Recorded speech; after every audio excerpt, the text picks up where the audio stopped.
Hey guys, welcome back, and today we're going to be jumping to 6.7, which is graphing other trig functions. You'll notice that we kind of skipped over 6.6. We will come back to it, but I feel like this is a better one to do first. It just makes more sense to go this way for me.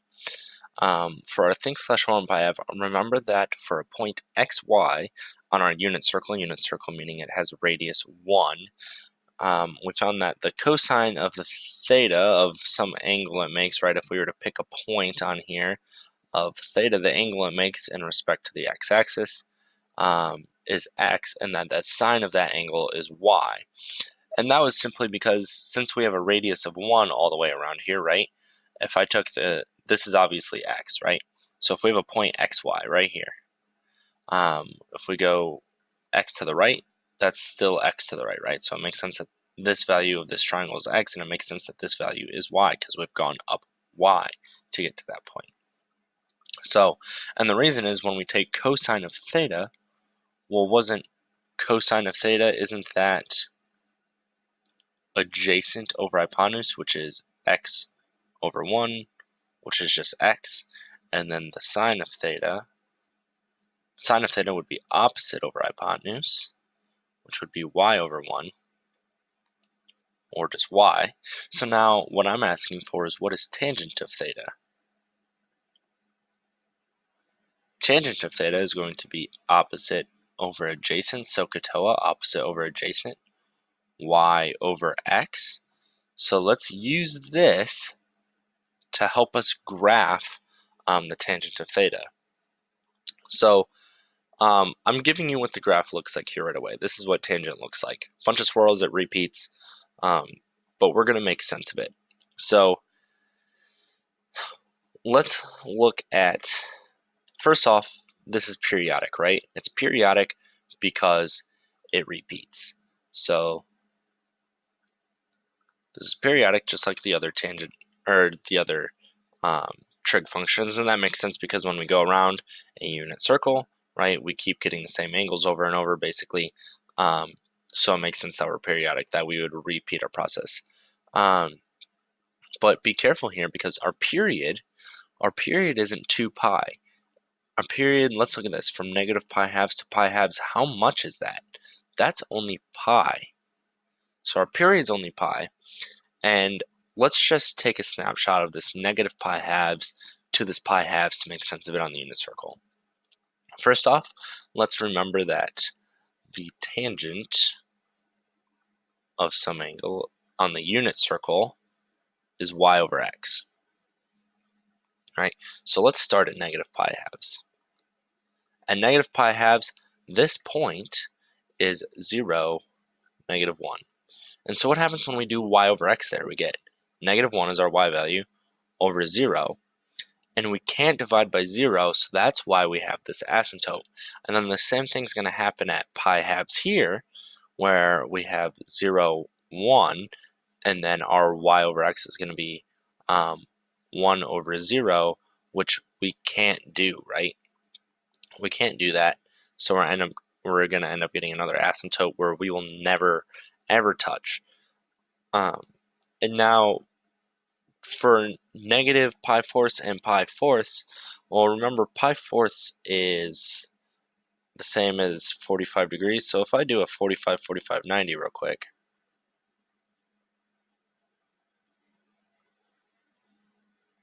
now remember that that's the square root of 2, square root of 2 over 2.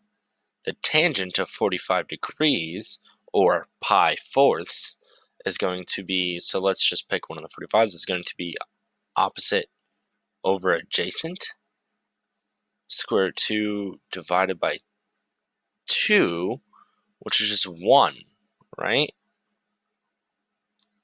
So at those spots,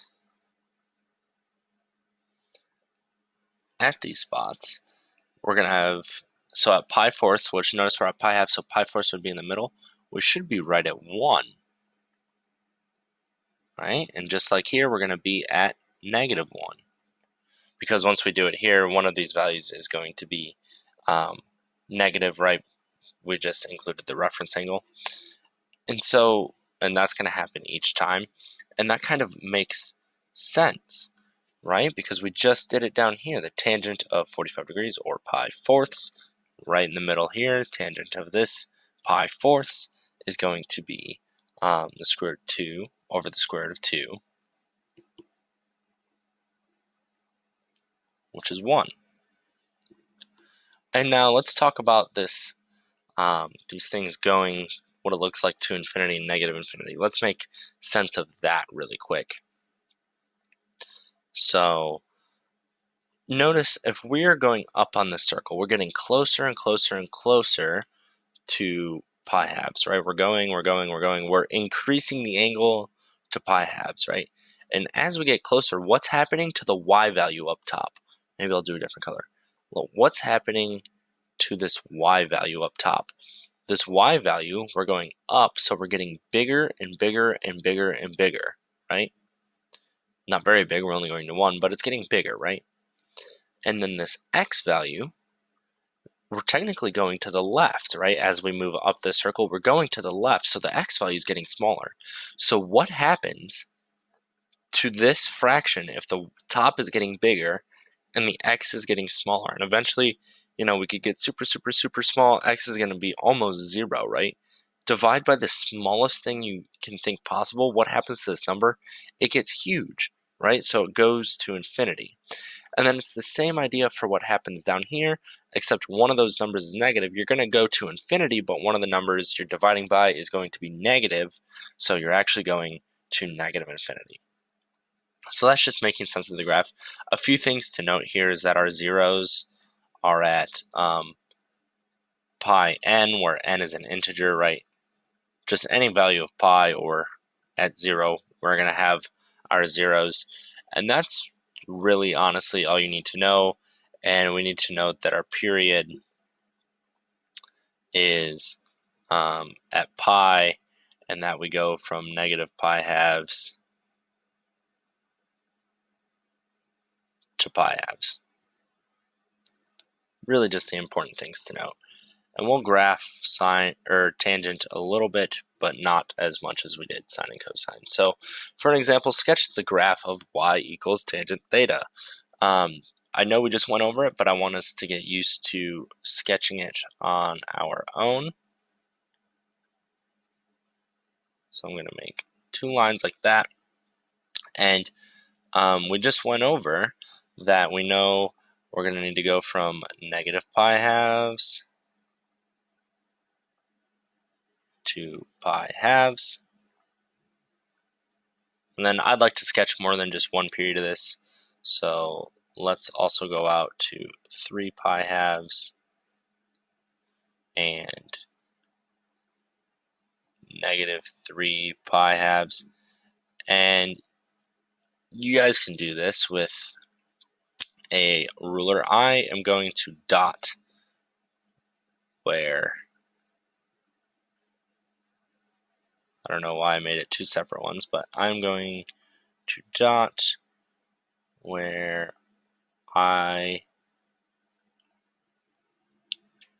these asymptotes are, so it's just easier for me to graph it, right? And I'm not making this too exact, it is just a sketch, right? So some of the lines are bigger than others. And I mean, if you want to get accurate, you can say, well, okay, in the halfway point, we're going to be at, maybe that's 1 and negative 1.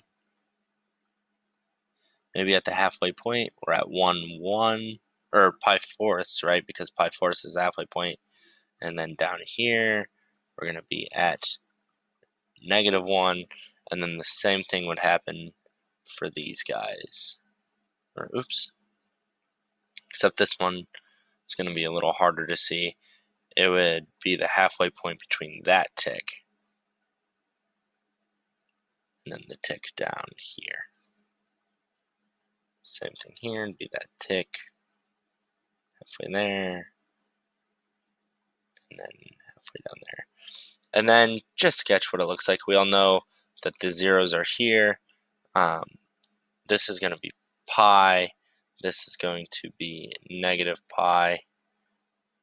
We know that this is going to go here. I'm just doing my best to sketch it. Don't touch it. And then we're going to go down. And then, there we go. Same thing here, starting at 0, going up. Getting closer and closer, but never touching. And there we go. And here as well. And I think that is about as good as you can get to sketching a graph of tangent. So now, using our previous knowledge of graphing sine and cosine functions, sketch a graph. So now we have some things changing, right? Amplitude isn't really going to matter here. But now we have some things going on. What do we have going on? We have a vertical shift of -3, and our period is going to be changing, right? Our period, it used to be 2 pi all over k. But why do you think we chose 2 pi? Because 2 pi was the period of sine and cosine, so this actually isn't going to be true. Our period is actually going to be pi divided by k. And if you are listening to this right now, I need you to write that down. For the tangent, to find our period, you need to do pi divided by k, since the period of tangent is pi. So what we really have is pi halves. So our period is pi halves. What does that mean for us in terms of graphing? Well, the first things first, I'm just going to create a little extra space down low because I know my vertical shift is at -3. So let me just immediately go down to 1, 2, -3.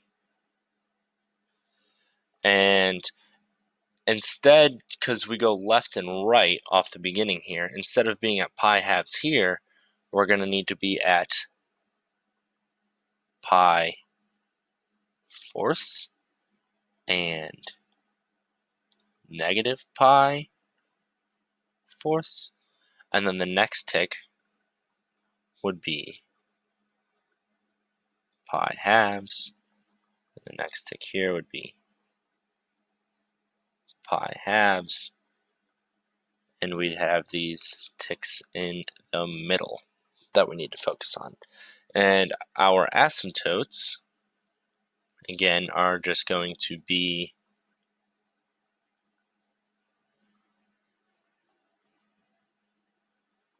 at these values.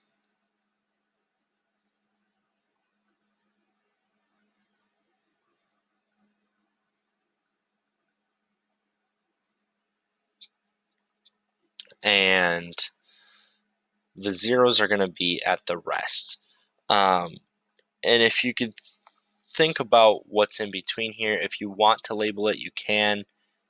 This is going to be -3 pi fourths and +3, or not 3 pi fourths, 3 pi eighths, I meant to say. Right in the middle there. So, again, you can kind of just sketch these. We know we don't really need to sketch the one there. We know that's going to go up to infinity, and this one is going down to -infinity, and that the others are going to look just like that. Ooh, oops, I almost forgot something. What did I almost forget? So remember, we're down at -3, so we're actually starting here and going up. Right, our vertical shift in -3, so really we just scooted all down 3. That's about at -3. That's the only difference, is our -3 is at 0 now.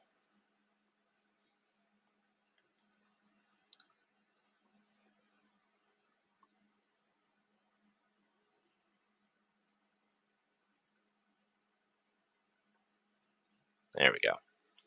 So nothing really changed. We just changed the period, which probably takes the most thinking, and then the scooting it down 3, we literally just move it down -3. Now, we're not going to graph these reciprocal ones as much cotangent, secant, and cosecant, but we should take a look at them, and we will have to recognize them and maybe provide a rudimentary sketch of them. Cotangent is a pretty easy one to remember because it's the only other one that looks like tangent, but it's obviously backwards. The only thing that we'll notice is that our asymptotes have kind of shifted. And so let's think for a second why that is. If we had the tangent of theta on our unit circle be y over x, cotangent is really just the reciprocal. So isn't that going to be x over y? And so what happens at 0? At 0, we have the point 0, 0, right? And so you'd get 0 divided by 0, which is, or sorry, not 0, 0. I'm crazy. Getting ahead of myself. I just have zeros in my head. We're going to be at 1, and then the y value is 0. 1 divided by 0 is going to be, you can't divide by 0, right? So that's why there. And then over here at pi, we're also going to be at -1, 0. And again, now for the x's on top, we have -1 and 0 on the bottom. Can't do that. So at pi, we have another asymptote, and that's just going to repeat in both directions. We have the same period pi, and we just flip it around, right? And that just comes from us flipping the x and y around, really. So same thing there. We'll just have to remember that you kind of shift it over to pi halves. So you might want to write down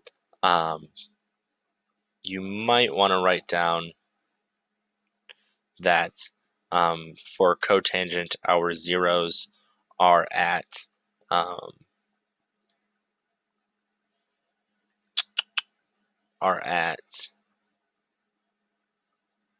pi halves n, where n is an integer, right? Just any amount of pi halves.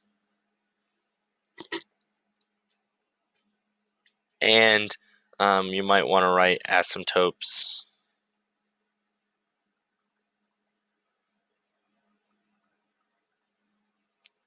at pi n, right? And then you just have to remember that it's flipped the other way. And if you need to, you can use the unit circle to think why it would be flipped the other way, right? As if this is pi halves up here,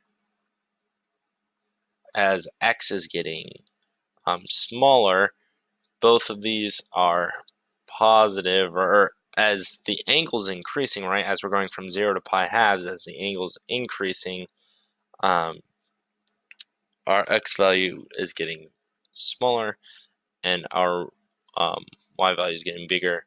So we're really going to go down now. Now, for taking a look at the cosecant, remember that cosecant really goes with the sine function. And so if I graph sine here, look at 0, we graph sine. We're very used to sine looking like that from 0 to 2 pi, right? We get a bunch of parabolas, really. And here the period, so in the red we have y equals cosecant of x, and in the blue we have y equals sine of x. And really to graph cosecant of x, I'm going to graph sine of x first and then make sense of it that way. So we know that cosecant of theta is 1 divided by sine of theta. Well, think of where sine is 1 or -1, right? Where sine is 1, then we're going to have 1 divided by 1, which should be 1, and they're going to match up there, right? Same thing when sine is -1, so they should always match up when sine has its maximums or minimums. And then where we get these parabolas is, let's think about this. We're going to have 1 divided by something super small, dividing by something super small. If you're dividing by something smaller and smaller, it's really getting bigger and bigger. We're going to infinity on both sides. But hey, it's positive here, right? So that's going to make that parabola. Hey, but sine is 0 at pi, right? So 1 divided by 0, you can't do that, which is why we have this asymptote. Same thing for all of these, right? Wherever sine is 0, wherever the blue line is 0, we're not going to be able to divide by 0, so we have these asymptotes. But then you'll notice that we move on, and here, now we're getting smaller and smaller and smaller on both of these sides, right, for the sine. So we're really going to have, for the cosecant, for the red, we're really going to have 1 divided by smaller and smaller and smaller, which gets really big. But hey, now it's negative. So if we divide by negative super small, we're going to get a really big number, but a small, but it's going to be negative. So then we're going down to negative infinity. And you can just do that.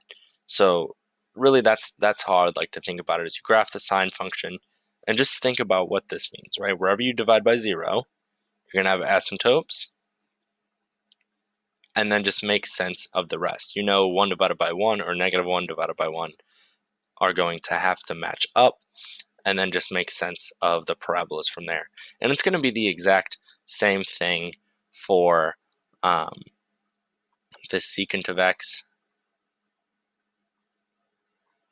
Remember that cosine goes with the secant, or oops, I'm writing that backwards. Remember that the secant of x goes with cosine, right? And so here in the red again, we have y equals the secant of x, and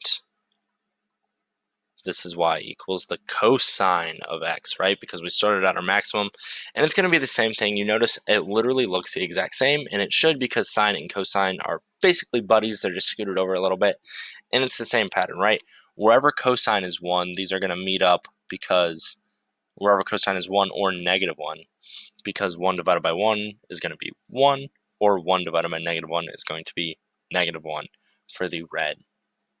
So, and that would be at cosine is at 0 and pi and 2 pi, right? All you have to do is sketch the graph of cosine, and you'll be good to go for your max and mins. And then you'll notice at the zeros again, we have asymptotes, because when cosine is 0, we're dividing by 0, which can't be done. And then again, it's the same thought, right? If you're getting smaller and smaller and smaller, we're really dividing by something smaller and smaller. So dividing by smaller and smaller is going to make us bigger and bigger. And then this is positive, so we're going up. Same idea here, except now we're going down. So if I were you guys, I would sketch. I would definitely have the tangent down, because we're actually going to move the tangent on. And I would sketch these 3, and I would be able to make sense of them, because you will have to recognize them. So if you haven't been taking notes or sketching along, I would sketch these 3 in some capacity. And especially with these 2, I would also write the cosine and the sine with them, and indicate that you've drawn the sine and cosine with them to help you figure it out. But that is going to be it for 6.7.